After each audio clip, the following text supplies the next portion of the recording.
أيها الأحبة، اسمعوا هذه البشارة.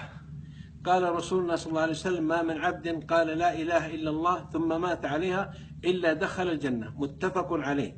فعش على لا إله إلا الله ومت على لا إله إلا الله، تدخل الجنة بإذن الله. اسمعوا البشارة الثانية من الشيخ عايض.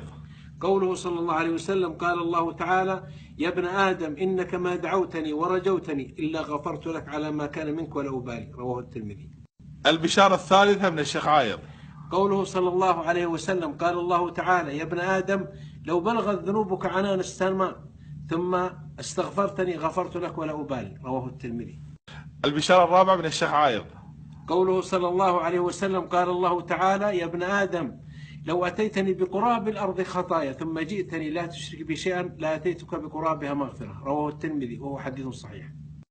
البشارة الخامسة مع الشيخ عايض. قوله صلى الله عليه وسلم: من قال سبحان الله وبحمده في يوم 100 مرة غفرت ذنوبه إن كانت كزبد البحر. متفق عليه. جزاك الله خير. البشارة السادسة مع الشيخ عايض.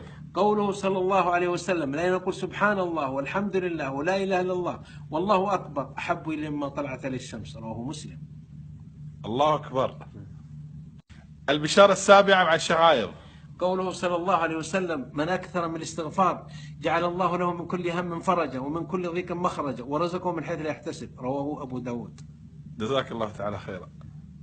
البشارة الثامنة من الشيخ عايض. قوله صلى الله عليه وسلم: من قال استغفر الله العظيم الذي لا إله إلا هو الحي القيوم وأتوب إليه غفرت ذنوبه إن كان فر من الزحف. رواه أبو داود. الله أكبر. البشارة التاسعة مع الشيخ عايض.